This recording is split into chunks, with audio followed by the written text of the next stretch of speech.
Muito boa noite, amados irmãos, irmãs, amigos, amigas, alunos, alunas, ex-alunos, ex-alunas, né? Sempre lembrar vocês que todos são amigos.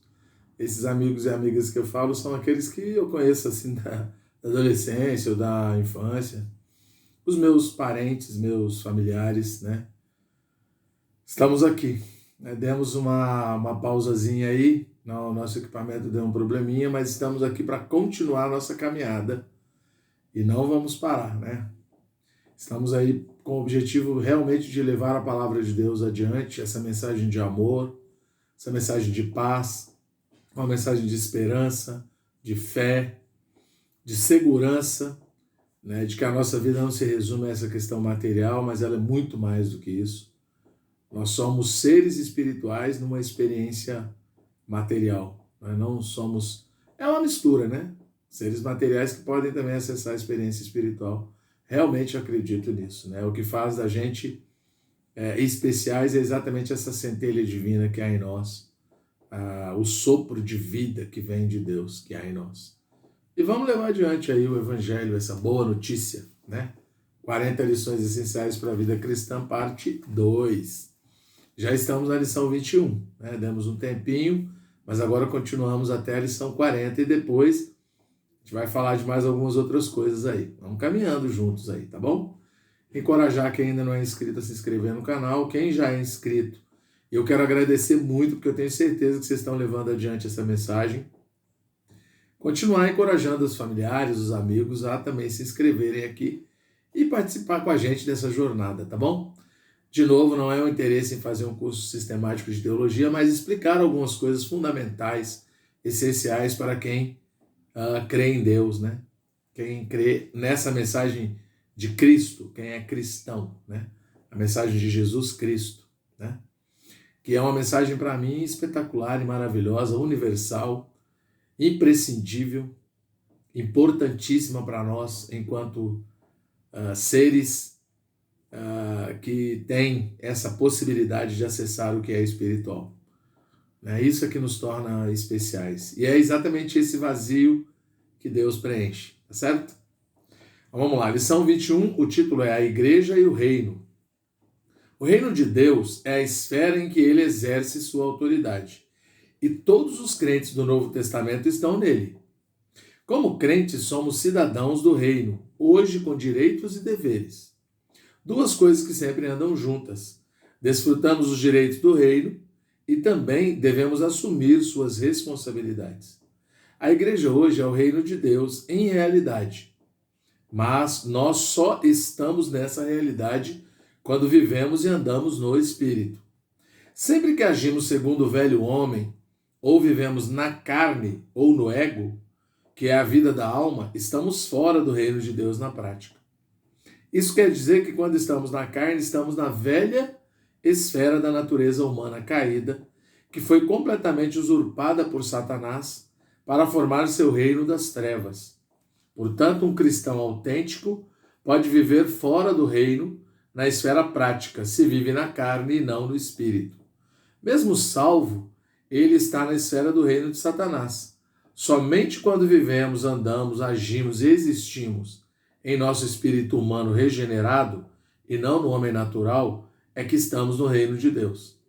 E na prática somos o reino de Deus. Entramos no reino de Deus por meio da regeneração, nascendo de novo, João 3,5. Além disso, porém, precisamos de uma entrada na manifestação do reino quando o Senhor Jesus voltar.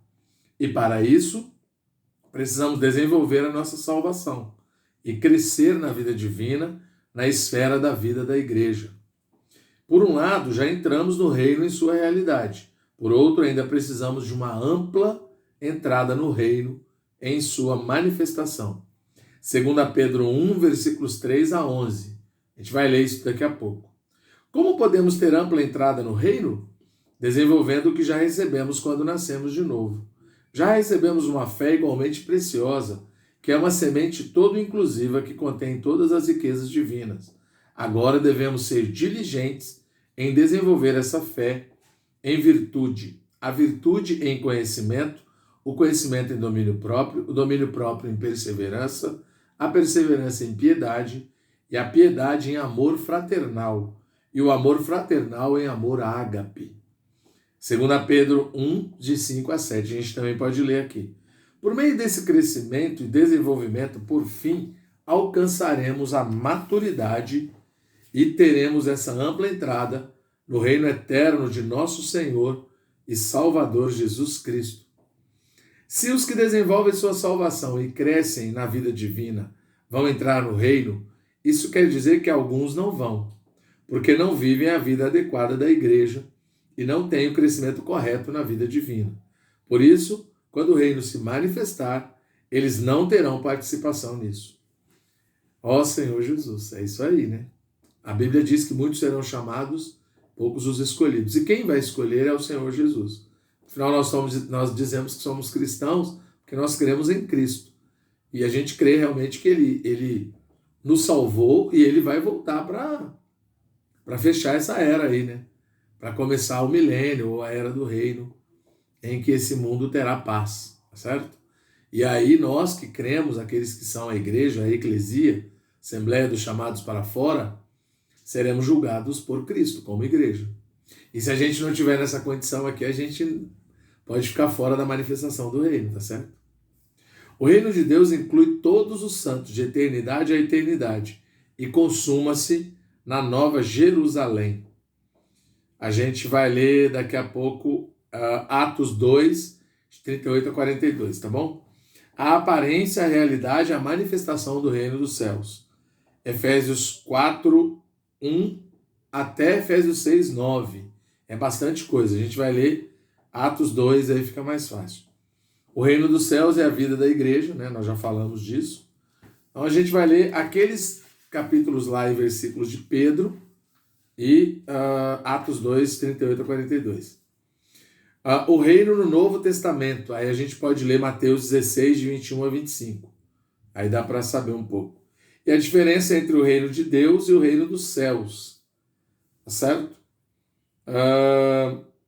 O novo céu e a nova terra, a gente vai ler Apocalipse 21, 1. E a gente vai ler sobre o reino de Deus em João 3, 5, tá bom? Então, Apocalipse 21, 1, João 3, 5, Mateus 16, de 21 a 25, 2 Pedro e Atos, tá bom? Vamos começar com Pedro, que aí fica mais fácil. 2 Pedro 1, primeiro, né? De 3 até 11, aí a gente fecha. 2 Pedro 1, de 3 a 11, a gente fecha toda a leitura de Pedro, tá certo? 2 Pedro 1, de 3 a 11. Vamos lá. Chegando aqui já. Passei para o Tiago. Cheguei em 1 Pedro, agora 2 Pedro 1, de 3 a 11. Vamos lá?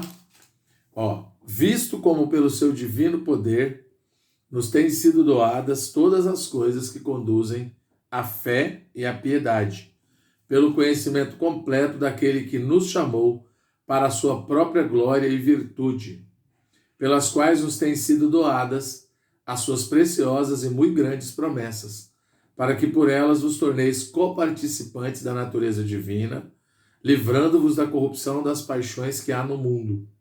Por isso mesmo, vós, reunindo toda a vossa diligência, associai com a vossa fé a virtude, com a virtude o conhecimento, com o conhecimento o domínio próprio, com o domínio próprio a perseverança, com a perseverança a piedade, com a piedade o amor fraternal ou a fraternidade, e com o amor fraternal o amor ágape.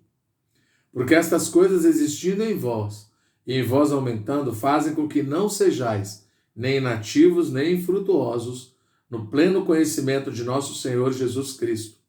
Pois aquele a quem estas coisas não estão presentes é cego, vendo só o que está perto, esquecido da purificação dos seus pecados de outrora.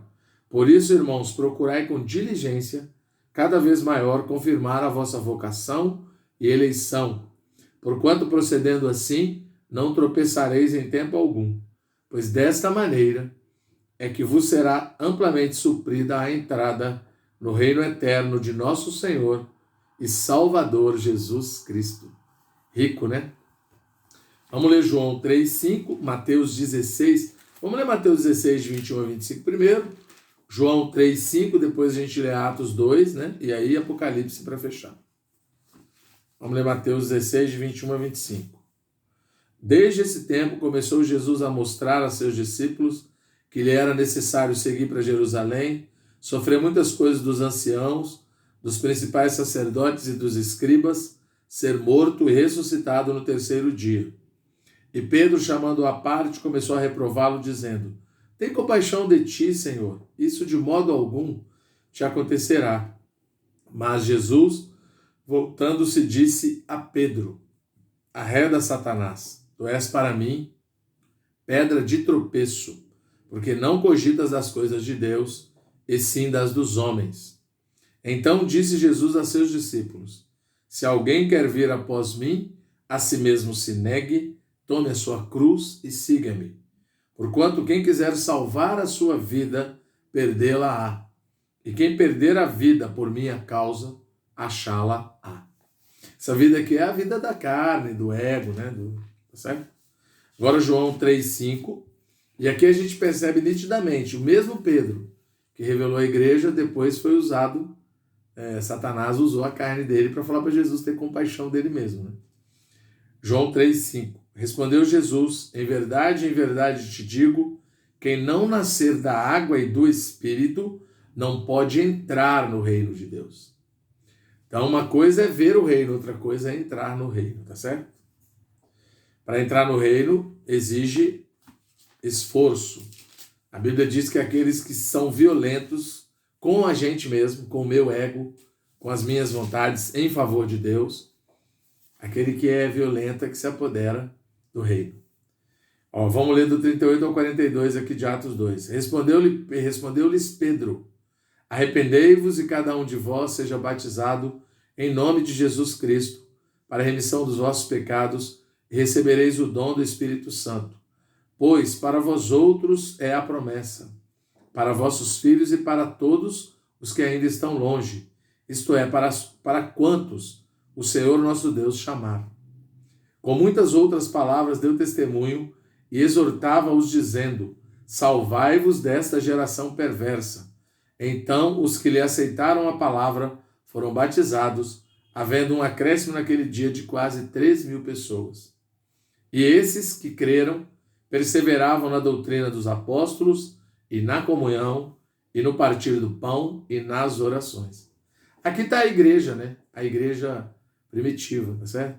Quem crê vai congregar na eclesia. E na igreja tem a ceia do Senhor, tem os louvores, a reunião de oração. Isso é a igreja, tá certo? Para fechar, a gente vai ler Apocalipse 22:1, não é isso? Apocalipse 22:1 mesmo, né? Deixa eu conferir aqui se é isso. É sim, Apocalipse 22, versículo 1. Então me mostrou o rio da água da vida, brilhante como um cristal, que sai do trono de Deus e do Cordeiro.